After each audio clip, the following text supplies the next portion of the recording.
ಎಲ್ಲರಿಗೂ ನಮಸ್ಕಾರ. ಹೇಗಿದ್ದೀರಾ? ಎಲ್ಲರೂ ಚೆನ್ನಾಗಿದ್ದೀರಾ ಅಂತ ಅನ್ಕೋತೀನಿ. ಎಲ್ಲ ನನ್ನ ಪ್ರೀತಿಯ ಶ್ರೀ ಗುರು ರಾಘವೇಂದ್ರ ಸ್ವಾಮೀಜಿಗಳ ಭಕ್ತಾದಿಗಳ ಕುಟುಂಬಕ್ಕೆ ನಿಮ್ಮ ಪ್ರೀತಿಯ ಮಹಿ ಮೋಟಿವೇಶನ್ ಯೂಟ್ಯೂಬ್ ಚಾನಲ್ಗೆ ಸ್ವಾಗತ. ಸ್ನೇಹಿತರೆ, ಈ ಒಂದು ವಿಡಿಯೋದಲ್ಲಿ ಇದೇ ತಿಂಗಳು ಮತ್ತೊಂದು ಗುರುಪುಷ್ಯ ಯೋಗದ ದಿನ ಇದೆ. ನಮ್ಗೆ 18ನೇ ತಾರೀಕು 18/9/2025 ಗುರುವಾರದಂದು ಬಂದಿರತಕ್ಕಂತಹ ಗುರುಪುಷ್ಯ ಮಹಾಯೋಗದ ಬಗ್ಗೆ ಸಂಪೂರ್ಣವಾಗಿ ತಿಳಿಸ್ಕೊಡ್ತಾ ಇದ್ದೀನಿ. ಈಗಾಗಲೇ ನಾನು ಗುರುಪುಷ್ಯ ಯೋಗದ ಒಂದು ಮಹತ್ವ ಏನು ಅನ್ನೋದ್ರ ಬಗ್ಗೆ 2 ವಿಡಿಯೋದಲ್ಲಿ ತಿಳಿಸ್ಕೊಟ್ಟಿದ್ದೀನಿ. ಹಿಂದೆ ನಮ್ಗೆ 21ನೇ ತಾರೀಕು ಹೋದ ತಿಂಗಳು ಬಂದಿತ್ತು.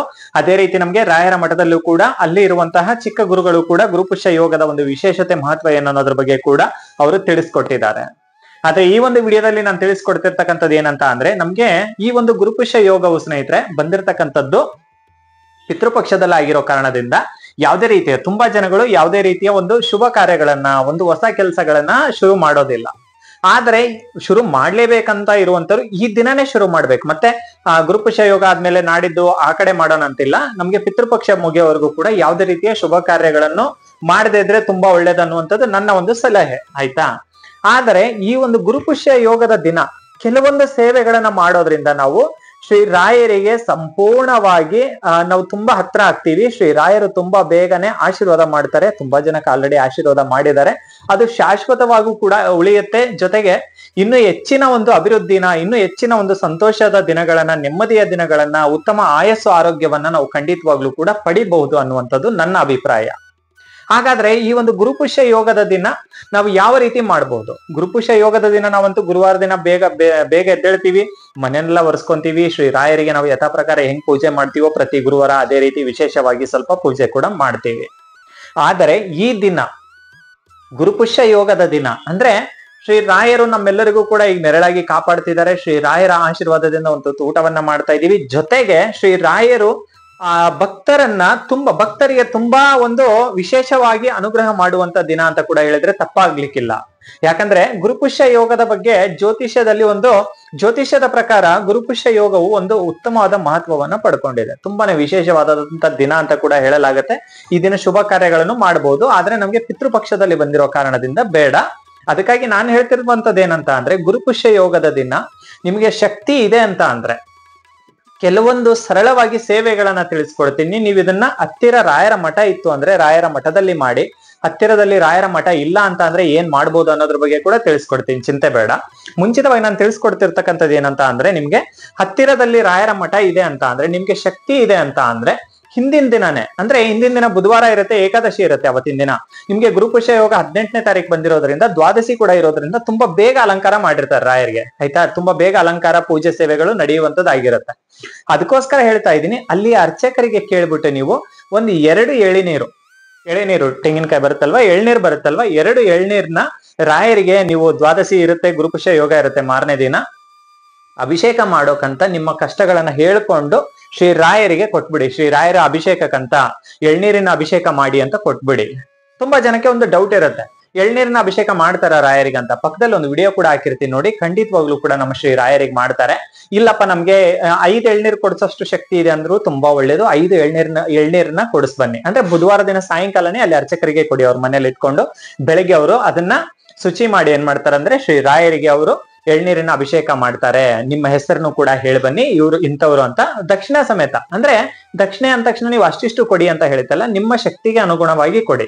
11 ರೂಪಾಯಿ ಆಗಿರ್ಬೋದು, 21 ಆಗಿರ್ಬೋದು, 51 ಆಗಿರ್ಬೋದು. ನಿಮ್ ಶಕ್ತಿ ಇದೆ ಅಂದ್ರೆ 101, ನಿಮಗ್ ಬಿಟ್ಟಿದ್ದದು. ನಿಮ್ಮ ಒಂದು ಶಕ್ತಿ ಯಾವ ರೀತಿ ಇದೆ ಆ ರೀತಿ 2 ಎಳ್ನೀರು ಮತ್ತೆ ದಕ್ಷಿಣ ಕೊಟ್ಟು ಬನ್ನಿ. ದಕ್ಷಿಣ ಸಹಿತ ಕೊಟ್ರೆ ತುಂಬಾ ಒಳ್ಳೇದು, ಆಯ್ತಾ. ಅವ್ರಿಗೂ ಕೂಡ ಒಂದು ತಿಳಿಸಿ, ನಿಮ್ಮ ಹೆಸರನ್ನ, ನಿಮ್ಮ ಗೋತ್ರವನ್ನ ಎಲ್ಲವೂ ಕೂಡ ತಿಳಿಸಿ ಬನ್ನಿ. ಅಲ್ಲಿ ಅರ್ಚಕರು ಇರ್ತಾರಲ್ಲ ಅವ್ರಿಗೆ ಹೇಳಿ, ರಾಯರಿಗೆ ಈ ತರ ಮಾಡಿ ಅಂತ. ಇಲ್ಲಪ್ಪ ನಮ್ ಶಕ್ತಿ ಇಲ್ಲ ಅಣ್ಣ, ನನ್ಗೆ 2 ಎಳ್ನೀರ್ಕಾಯಿ ಕೂಡ ಕೊಡ್ಸೋಕ್ ಆಗ್ತಾ ಇಲ್ಲ, ನಾನು ಕಷ್ಟದಲ್ಲಿ ಇದ್ದೀನಿ ಅಂತ ಅಂದ್ರೆ ತೊಂದ್ರೆ ಇಲ್ಲ. ನೀವೇನ್ ಮಾಡಿ ಅಂತ ಅಂದ್ರೆ, ಹತ್ತಿರದಲ್ಲಿ ರಾಯರ ಮಠ ಇತ್ತು ಅಂದ್ರೆ ಆ ದಿನ ರಾಯರ ಮಠದಲ್ಲಿ ಏನೋ ಒಂದು ಸೇವೆನ ಮಾಡಿ.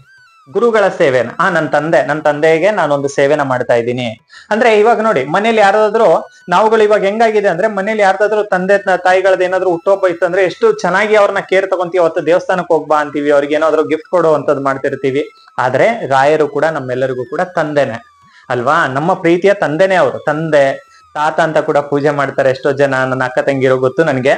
ಅದಕ್ಕೋಸ್ಕರ ನಾನೇನ್ ಹೇಳ್ತಾ ಇದ್ದೀನಿ ಅಂತ ಅಂದ್ರೆ, ಶ್ರೀ ರಾಯರ ಮಠದಲ್ಲಿ ಅವತ್ತಿನ ದಿನ ಏನಾದ್ರೂ ಒಂದು ಸೇವೆ, ಬೆಳಗ್ಗೆ ಹತ್ತಿರದಲ್ಲಿ ರಾಯರ ಮಠ ಇತ್ತಂದ್ರೆ ಅಲ್ಲಿ ಹೋಗಿ ಕಸ ಗುಡಿಸಿ ಬರುವಂತದ್ದು, ಅಥವಾ ಅಲ್ಲಿ ಏನಾದ್ರೂ ಮಂತ್ರಾಕ್ಷತೆಗಳು ಬಿದ್ದಿತ್ತು ಅಂತ ಅಂದ್ರೆ ಮಂತ್ರಾಕ್ಷತೆ, ಯಾಕಂತ ಅಂದ್ರೆ ಸಾಧ್ಯವಾದಷ್ಟು ಕೂಡ ನಾವು ಅದನ್ನ ಕಾಪಾಡ್ಕೋಬೇಕು. ಯಾಕಂದ್ರೆ ಅಲ್ಲಿ ಗುರುಗಳು ನಮ್ಗೆ ತಲೆ ಮೇಲೆ ಹಾಕ್ಬಿಡ್ತಾರೆ, ಅಲ್ಲಿ ಸ್ವಲ್ಪ ಸ್ವಲ್ಪ ಬೀಳುತ್ತೆ, ಅವರು ಸ್ವಲ್ಪ ಕೊಟ್ಟಿರ್ತಾರೆ ಆದ್ರೂ ಕೂಡ ಬೀಳುತ್ತೆ, ಯಾಕಂದ್ರೆ ನಾವು ಜಾಡ್ಸ್ಕೊಂಡ್ಬಿಡ್ತೀವಲ್ವಾ, ಆ ರೀತಿಯಾಗಿ ಬೀಳುತ್ತೆ. ಅದನ್ನ ನೀವು ಎತ್ತಿಡುವಂತದ್ದು.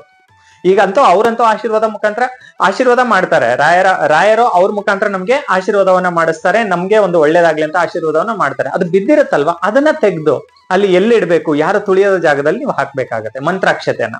ಇಲ್ಲ ಹೂ ಬಿತ್ತಪ್ಪ, ಹೂಗಳಿತ್ತಂದ್ರು, ಒಟ್ನಲ್ಲಿ ನಾನು ಹೇಳುವಂತದ್ದು ಏನಂದ್ರೆ, ಶ್ರೀ ರಾಯರ ಮಠದಲ್ಲಿ ಅವತ್ತು ಏನೋ ಒಂದು ಸೇವೆನ ಮಾಡಿ, ಇಲ್ಲಾಂದ್ರೆ ತುಂಬಾ ಜನಗಳು ಪ್ರಸಾದ ತಿಂದು ಅಲ್ಲಿ ತಟ್ಟೆಗಳನ್ನ ಇಟ್ಬಿಟ್ಟಿರ್ತಾರೆ. ಆ ತಟ್ಟೆಗಳನ್ನ ಎಲ್ಲಿ ಬೇಕಲ್ಲಿ ಇಟ್ಟಿರ್ತಾರಲ್ಲ, ಅದು ಎಲ್ಲಿ ಒಂದು ಡಸ್ಟ್ಬಿನ್ ಅಂತ ಇರುತ್ತೋ ಅಲ್ಲಿ ಹೋಗಿ ಹಾಕುವಂಥದ್ದು. ಏನೋ ಒಂದು ರಾಯರಿಗೆ ನೀವೊಂದು ಸೇವೆನ ಮಾಡಿ ಸ್ನೇಹಿತರೆ, ಸೇವೆನ ಮಾಡಿ. ಏನಪ್ಪಾ ಈ ತರ ಹೇಳ್ತಾ ಇದಾರಂತ ಅನ್ಸುತ್ತೇನೋ ಗೊತ್ತಿಲ್ಲ, ಆದ್ರೆ ಇದರ ಪ್ರತಿಫಲ ಇದೆ ಅಲ್ಲ, ನೀವು ಅದ್ದೂರಿಯಾಗಿ ತುಂಬಾ ಅದ್ಭುತವಾಗಿ ನೋಡ್ತೀರಾ. ನೀವು ತುಂಬಾ ಕಷ್ಟದಲ್ಲಿದ್ದಾಗ ಇದು ನಿಮ್ಗೆ ಎಷ್ಟು ಚೆನ್ನಾಗಿ ವರ್ಕ್ ಆಗುತ್ತಂತ ಅಂದ್ರೆ, ಶ್ರೀರಾಯರ್ ಅವಾಗ ನನ್ನ ಪುಟ್ಟ ಕಂದ ನನ್ನ ಮಠದಲ್ಲಿ ಈ ತರ ಸೇವೆ ಮಾಡಿದೆ, ನನ್ಗೋಸ್ಕರ ಇಷ್ಟೊಂದು ಸೇವೆನ ಮಾಡಿದೆ ಅನ್ಬಿಟ್ಟು ಶ್ರೀ ರಾಯರು ಕೂಡ ನಿಮ್ಗೆ ಅಷ್ಟೇ ಕಷ್ಟದಲ್ಲಿ ನಿಮ್ಗೆ ಹೂವಿನ ತರ ಪಾರ್ ಮಾಡ್ಬಿಡ್ತಾರೆ. ತುಂಬಾ ಚೆನ್ನಾಗಿರ್ತೀರಾ ನೀವು. ಆದ್ರೆ ಈ ದಿನ ಸೇವೆಗಳನ್ನ ಮಾಡೋದು ಯಾರು ಕೂಡ ಮಿಸ್ ಮಾಡಬೇಡಿ.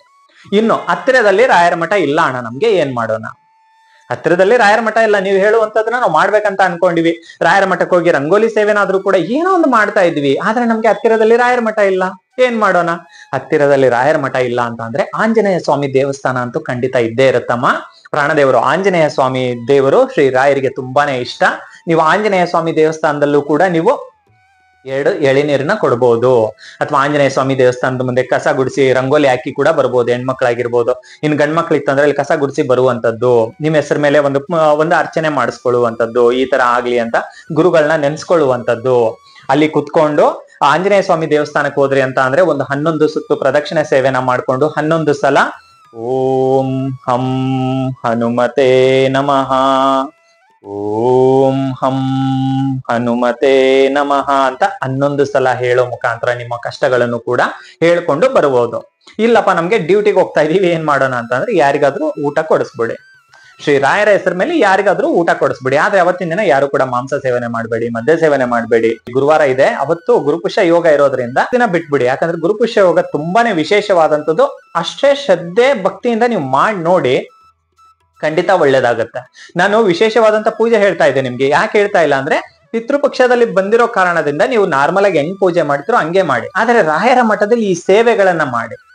ಈ ಸೇವೆಗಳನ್ನ ಎಷ್ಟು ಪ್ರೀತಿಯಿಂದ ಮಾಡ್ಬೇಕಂದ್ರೆ, ನನ್ನ ಅಪ್ಪ ಅಲ್ಲಿದ್ದಾರೆ, ನಾನ್ ಮಾಡ್ತಾ ಇದ್ದೀನಿ. ಯಾಕಂದ್ರೆ ಇವಾಗ ಅನ್ಕೊಳ್ಳಿ, ಇವಾಗ ನಿಮ್ಗೆ ಯಾರೋ ನೀವು ತುಂಬಾನೇ ಗೌರವಿಸುವಂತವ್ರು, ತುಂಬಾನೇ ನೀವು ಇಷ್ಟಪಡುವಂತವ್ರು, ನೀವು ತುಂಬಾನೇ ಅಂದ್ರೆ ಕುಟುಂಬದಲ್ಲಿ ದೊಡ್ಡವರು, ಯಾರೊಬ್ರು ದೊಡ್ಡವರು, ಅಥವಾ ನೀವು ಆಫೀಸಲ್ಲೇ ದೊಡ್ಡವರು, ಯಾರೊಬ್ರು ಮ್ಯಾನೇಜರ್ ಏನೋ ಇರ್ತಾರೆ ಅನ್ಕೊಳ್ಳಿ. ತುಂಬಾ ನಿಮ್ಗೆ ಅವರ ಅನುಕೂಲ, ನಿಮ್ಗೆ ಒಂದು ಒಳ್ಳೇದನ್ನ ಮಾಡ್ತಾ ಇರ್ತಾರೆ, ನಿಮ್ ಕೆಲಸ ಕೊಟ್ಟಿರ್ತಾರೆ, ಅವರಿಂದ ಒಂದು ಕುಟುಂಬ, ಅವರ ಒಂದು ದೇವರ ಆಶೀರ್ವಾದದಿಂದ ಅಲ್ಲಿ ಕೆಲಸ ಸಿಕ್ಕಿರುತ್ತೆ. ಆ ಕೆಲಸ ಅವ್ರ ಮುಖಾಂತರ ಸಿಕ್ಕಿರುತ್ತಲ್ಲ, ಅವರಿಂದ ಒಂದು ಹೊಟ್ಟೆಪಾಡು ಹೆಂಗೋ ನಡೀತಾ ಇರುತ್ತೆ ನಮ್ದು. ಅವರೇ ಬಂದು ಕಸ ಗುಡಿಸಿದ್ರೆ ಹೆಂಗಿರುತ್ತೆ? ನಾವು ಸಹಿಸಲ್ಲ ಅಲ್ವಾ? ಸರ್ ನಾನ್ ಮಾಡ್ಬಿಡ್ತೀನಿ ಅಂತ ಇರ್ತೀವಿ. ಹಂಗೆ ನಾನು ಹೇಳುವಂತದ್ದು ಏನಂದ್ರೆ, ಶ್ರೀರಾಯರು ಕೂಡ ಹಂಗೇನೆ. ಶ್ರೀರಾಯರು ನಮ್ಗೆ ನಮ್ಮ ಕುಟುಂಬದ ಸದಸ್ಯರು ತುಂಬಾ ದೊಡ್ಡವರು, ಅವರಿಂದನೇ ನಾವುಗಳು, ಅವರಿಂದನೇ ಒಂದು ಹೊತ್ತು ಊಟವನ್ನ ಮಾಡ್ತಾ ಇದೀವಿ ಅಂದಾಗ ಅವ್ರು ಅಲ್ಲಿರ್ತಾರೆ. ನಾವೆಲ್ಲ ಕ್ಲೀನ್ ಆಗಿ ಇಟ್ಕೊಳ್ಳೋದು, ಮಂತ್ರಾಕ್ಷತೆನ ತೆಗೆದು ಸೈಡ್ ಅಲ್ಲಿ ಇಡುವಂತದ್ದು. ಅಥವಾ ರಾಯರಿಗೆ ಏನಿಲ್ಲಪ್ಪ ನಾವ್ ಏನ್ ಮಾಡೋದು, ಸ್ವಲ್ಪ ತುಳಸಿನ ಕೊಡಿ, ಸ್ವಲ್ಪ ತುಳಸಿನ ಕೊಟ್ಟು ಬನ್ನಿ, ಪರವಾಗಿಲ್ಲ, ಬಾಳೆಹಣ್ಣಾಗ್ಲಿ ತುಳಸಿನಾಗ್ಲಿ. ಆದ್ರೆ ಅವತ್ತಿನ ದಿನ ಎಳ್ನೀರ್ನ ಕೊಟ್ರೆ ತುಂಬಾ ಒಳ್ಳೇದು ಅಂತ ಹೇಳಕ್ ಇಷ್ಟಪಡ್ತೀನಿ. ಯಾಕಂತ ಅಂದ್ರೆ, ನಿಮ್ಮ ಒಂದು ಕಷ್ಟಗಳು ಏನೇ ಇದ್ರು ಕೂಡ ಹಂಗೆ ಜಾರೋಗ್ಬಿಡ್ಲಿ, ಎಲ್ಲ ಒಳ್ಳೇದೇ ಆಗತ್ತೆ. ಆದ್ರೆ ಏನಂತ ಅಂದ್ರೆ, ಶ್ರದ್ಧೆ ಭಕ್ತಿಯಿಂದ ಹಿಂದಿನ ದಿನನೇ ಅರ್ಚಕರ ಹತ್ರ ಕೇಳ್ಕೊಂಡು ಒಂದು 2 ಎಳ್ನೀರ್ ಕಾಯಿನ ಕೊಟ್ಟು ಬನ್ನಿ, ಎಳ್ನೀರ್ನ ಕೊಡಿ ಅವರಿಗೆ.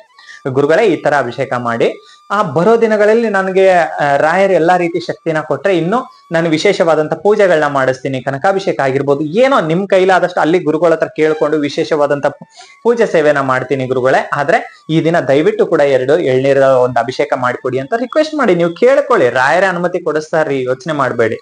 ಆಮೇಲೆ ವಿಶೇಷವಾಗಿ ಏನಂತ ಅಂದ್ರೆ, ಅವತ್ತಿನ ದಿನ ಗುರುಪುಷ್ಯ ಯೋಗದ ದಿನ ಪಾದೋದಕ ಪ್ರೋಕ್ಷಣೆ ಮಾಡ್ತಾರೆ, ತಪ್ಪಿಸ್ಕೋಬೇಡಿ. ಹೋದ್ಸಲ ನನ್ಗೆ ಅದೃಷ್ಟ ಅನ್ಸುತ್ತೆ, ನನ್ನ ವಿಡಿಯೋ ನೋಡುವಂತ ಒಬ್ರು ತಂಗಿ ಕೂಡ ನನ್ಗಲ್ಲಿ ಸಿಕ್ಕಿದ್ರು, ಅವ್ರ ಜೊತೆ ಪಾದೋದಕ ಒಂದು ಪ್ರೋಕ್ಷಣೆ ಆಯ್ತು. ನನ್ಗೆ ಅಲ್ಲಿ ತುಂಬಾ ಖುಷಿ ಆಯ್ತು. ಅವ್ರ ಜೊತೆಗೆ ತಗೊಳ್ಳುವಂತ ಒಂದು ಪ್ರೋಕ್ಷಣೆ ಮಾಡಿಸ್ಕೊಳ್ಳುವಂತ ಒಂದು ಅವಕಾಶ ಕೂಡ ನನ್ಗೆ ಸಿಕ್ತು. ಥ್ಯಾಂಕ್ ಯು ಮಾ. ನೋಡಿ, ನಾನು ಹೇಳುವಂತದ್ದೇನಂತ ಅಂದ್ರೆ ಆ ದಿನ ಯಾರು ಮಿಸ್ ಮಾಡ್ಕೋಬೇಡಿ. ಪಾದೋದಕ ಪ್ರೋಕ್ಷಣೆ ಕೂಡ ಮಾಡ್ತಾರೆ. ಖಂಡಿತವಾಗ್ಲೂ ಕೂಡ ಅವತ್ತಿನ ದಿನ ಮಠಕ್ಕೆ ಹೋಗಿ ಬನ್ನಿ. ಹತ್ತಿರದಲ್ಲಿ ಇರುವಂತ ಮಠ, ಹತ್ತಿರದಲ್ಲಿ ರಾಯರ ಮಠ ಇದೆ, ನಮ್ಗೆ ಹೋಗಿ ಬರೋಷ್ಟು ಶಕ್ತಿ ಇದೆ ಅಂತ ಅಂದ್ರೆ ಖಂಡಿತ ಅದೃಷ್ಟವಂತರೇ ನಾವು. ಇಲ್ಲಪ್ಪ ನಮ್ಗೆ ಇಲ್ಲಪ್ಪ ಏನ್ ಮಾಡೋಣ ಅಂತ ಅಂದ್ರೆ ಚಿಂತೆ ಮಾಡ್ಬೇಕಾಗಿಲ್ಲ. ಮನೆಯಲ್ಲಿ ರಾಯರ್ನ ಪೂಜಿಸ್ತೀರಾ, ರಾಯರ್ ಮುಂದೆ ಒಂದ್ ಲೋಟದಲ್ಲಿ ನೀರಿಟ್ಟು ತುಳಸಿನ ಇಟ್ಟು ಪೂಜಿಸ್ತಿರ್ತೀರಲ್ವಾ, ಆ ನೀರನ್ನೇ ನೀವ್ ಏನ್ ಮಾಡ್ಬೇಕಂದ್ರೆ ಸಂಜೆ ಸಮಯದಲ್ಲಿ ಸ್ವಲ್ಪ ಸೇವನೆ ಮಾಡ್ಬೋದು. ಏನ್ ತೊಂದ್ರೆ ಇಲ್ಲ, ಖಂಡಿತವಾಗ್ಲೂ ಕೂಡ ಸೇವನೆ ಮಾಡ್ಬೋದು. ಇಲ್ಲಪ್ಪ ನಮ್ಗೆ ಮನೇಲೆಲ್ಲ ಹಾಕೋತೀವಿ ಅಂದ್ರೂ ಕೂಡ ಮನೇಲೂ ಕೂಡ ನೀವು ಮಾಡ್ಕೋಬಹುದು, ಪ್ರೋಕ್ಷಣೆ ತರ ನೀವು ಮಾಡ್ಕೋಬಹುದು. ಸರಿನಾ? ತುಂಬಾ ಒಳ್ಳೇದು. ಪ್ರತಿಯೊಬ್ರು ಕೂಡ ಈ ಗುರುಪುಷ್ಯ ಯೋಗದ ದಿನ ಯಾವುದೇ ರೀತಿಯ ಶುಭ ಕಾರ್ಯಗಳನ್ನ ಮಾಡೋಕಂತೂ ಖಂಡಿತವಾಗ್ಲೂ ಕೂಡ ಈ ಪಿತೃಪಕ್ಷದಲ್ಲಿ ಬರೋದಿಲ್ಲ. ಆದ್ರೆ ಈ ತರ ಸೇವೆಗಳನ್ನ ಮಾಡಿ ಕೂಡ ನಾವು ವಿಶೇಷವಾಗಿ ರಾಯರ ಆಶೀರ್ವಾದವನ್ನ ಪಡ್ಕೋಬಹುದು. ರಾಯರು ಯಾವಾಗ್ಲೂ ಕೂಡ ಆಶೀರ್ವಾದ ಮಾಡ್ತಾರೆ, ಆದ್ರೆ ಈ ದಿನ ವಿಶೇಷವಾದಂತಹ ಅನುಗ್ರಹ ಆಶೀರ್ವಾದವನ್ನ ಕೊಟ್ಟು ಕಾಪಾಡ್ತಾರೆ ಅನ್ನುವಂಥದ್ದು ಕೂಡ ನನ್ನ ನಂಬಿಕೆ ಇದೆ. ಅದು ಸತ್ಯ ಕೂಡ. ಯಾಕಂದ್ರೆ ಅನೇಕ ಬದಲಾವಣೆಗಳನ್ನ ನೋಡ್ತಾ ಇದೀವಿ, ತುಂಬಾ ಬದಲಾವಣೆಗಳನ್ನ ನೋಡ್ತಾ ಇದ್ದೀವಿ. ನಾನು ಕೇಳ್ಕೊಳ್ಳೋದಿಷ್ಟೇ, ಅವತ್ತಿನ ದಿನ ಮಹಾಮಂಗಳಾರತಿ ನಡಿಬೇಕಾದ್ರೆ ಎಲ್ಲರೂ ಕೂಡ ರಾಯರ ಮಠದಲ್ಲಿ ಇರಿ. ಆ ರಾಯರ ಮೇಲೆ ನಿಮ್ಮ ನೋಟ ಇರ್ಲಿ, ರಾಯರನ್ನ ನೋಡ್ತಾ ಇರಿ. ರಾಯರು ನಿಮ್ಗೆ ಕೊಡುವಂತಹ ಅವರು ಏನೋ ಒಂದು ಸೂಚನೆ ಕೊಟ್ಟೇ ಕೊಡ್ತಾರೆ. ನನಗಂತೂ ಅನ್ಸುತ್ತೆ, ರಾಯರ ಗುರುಪುಷ್ಯ ಯೋಗದ ದಿನ ಮಹಾಮಂಗಳಾರತಿ ದಿನ ನೀವು ಇರಿ, ಈ ತರ ಸೇವೆಗಳನ್ನ ಮಾಡಿ ಸಂತೋಷದಿಂದ ನನ್ನಪ್ಪ ಅಂತ ನೋಡ್ತಾ ಇರಿ ನೀವು. ರಾಯರು ಏನೋ ಒಂದು ಸೂಚನೆನ ಕೊಟ್ಟೇ ಕೊಡ್ತಾರೆ ನಿಮ್ಗೆ. ಆಮೇಲೆ ಕಮೆಂಟ್ ಮಾಡಿ, ಸರಿನಾ? ತುಂಬಾ ಒಳ್ಳೇದಾಗತ್ತೆ ಎಲ್ಲರಿಗೂ ಕೂಡ. ಪ್ರತಿಯೊಬ್ರು ಮಾಡಿ. ಆದ್ರೆ ರಾಯರ್ನ ನಂಬಿದ್ರ ಅಂದ್ರೆ ಕಷ್ಟಗಳಿಗೆ ಭಯ ಪಡಕ್ ಹೋಗ್ಬೇಡಿ. ಯಾಕಂದ್ರೆ ಆ ಪುಣ್ಯಾತ್ಮರು ಈಗ್ಲೂ ಕೂಡ ಹೇಳ್ತಾ ಇದ್ದೀನಿ, ನಮ್ಮ ಒಟ್ಟಿಗಿದ್ದಾರೆ, ನಮ್ ಸುತ್ತಮುತ್ತನೇ ತಿರುಗಾಡ್ತಾ ಇರ್ತಾರೆ ರಾಯರು. ಪ್ರತಿಯೊಬ್ಬರನ್ನು ಕೂಡ ನೋಡ್ತಾರೆ. ಆ ದಿನ ನೀವು ಸೇವೆ ಮಾಡುವಂತದನ್ನು ಕೂಡ ರಾಯರು ನೋಡ್ತಾರೆ. ಕೆಲವರಿಗೆ ಯಾರ್ದೋ ಮುಖಾಂತರ ಬಂದು ಮಾತಾಡಿಸ್ತಾರೆ ಕೂಡ ರಾಯರು. ಅದು ನಮಗ್ ಗೊತ್ತಾಗಲ್ಲ, ಆದ್ರೆ ಆಮೇಲೆ ಅನುಭವಕ್ಕೆ ಬರುತ್ತೆ. ಹೌದು, ಈ ತರ ರಾಯರ್ ನನ್ಗೆ ಯಾರ್ದೋ ಮುಖಾಂತರ ಮಾತಾಡಿಸಿದ್ರು, ಏನೋ ಒಂದ್ ಸಹಾಯ ಮಾಡಿದ್ರು, ಏನೋ ಒಂದ್ ಆಯ್ತು, ರಾಯರು ಈ ತರ ಮಾಡಿದಾರೆ ನನ್ಗಂತ ನೀವೇ ಹೇಳ್ತೀರಾ. ಪ್ರತಿಯೊಬ್ಬರಿಗೂ ಕೂಡ ಒಳ್ಳೇದಾಗ್ಲಿ. ಪ್ರತಿಯೊಬ್ಬರಿಗೂ ಕೂಡ ಗುರುಗಳ ಆಶೀರ್ವಾದ ಅನ್ನುವಂಥದ್ದು ಸದಾಕಾಲ ಇರ್ಲಿ ಅಂತ ಕೂಡ ಕೇಳ್ಕೊತಾ ಇದ್ದೀನಿ. ಎಲ್ಲರಿಗೂ ಕೂಡ ಒಳ್ಳೇದಾಗ್ಲಿ. ನಮಸ್ಕಾರ.